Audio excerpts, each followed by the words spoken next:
Tirumala break దర్శనాల టికెట్లు అమ్ముకునే YCP నేతలు తమపై ఆరోపణలు చేయడం విడ్డూరంగా ఉందన్నారు టీడీపీ కోనసీమ జిల్లా అధ్యక్షుడు గుత్తాల సాయి.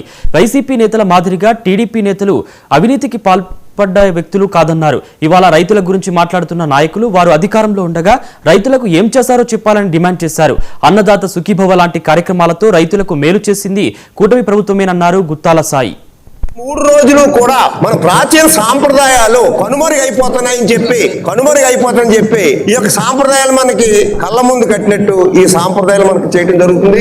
మరి అందులో భాగంగా ఈ 3 రోజులు కోడిపందాలు అవ్వచ్చు, లేకపోతే ఇంకో కార్యక్రమం అవ్వచ్చు, ఈ యొక్క సంబరాలు చేసుకున్నప్పుడు మరి ఈ యొక్క సంక్రాంతి సంబరాల్లో మరి అమలాపురం ఎమ్మెల్యే గారు ఆనందరావు ఎంతో తినేశాడు, లేకపోతే ఈ కార్యక్రమం ఏంటని చెప్పి విమర్శనం జరిగింది. చాలా తప్పు. ఎందుకంటే ఒక సాంప్రదాయ కార్యక్రమం చేయడం జరిగింది. అది కూడా ఏంటంటే కనుమరుగైపోతారని చెప్పి ఆయన కాదు, ప్రతి ఒక్కరూ చేశారు. ప్రతి నియోజకవర్గంలో కూడా ఈ యొక్క కార్యక్రమాలు సంక్రాంతి సంబరాలు చేయడం జరిగింది.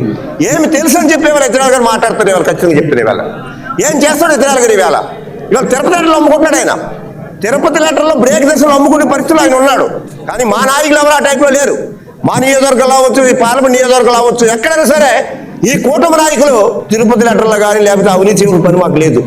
మరి తెలుసుకుని మాట్లాడాలి. ఏదైనా సరే రైతుల గురించి మాట్లాడుతున్నారు. రైతుల మీద ఏం చేశారు ఇవాళ? రైతులకు ఏదైనా చేసిందంటే ఇవాళ కూటమి ప్రభుత్వం చేసింది. ఇవాళ రైతులు ఇవాళ అన్నదాత సుఖీభవ ఇటువంటి కార్యక్రమం ఎన్నో చేసింది. ఇవాళ ఒక్క రోడ్డు డెవలప్మెంట్ చేశారు మీ ప్రభుత్వంలో ఉండగా.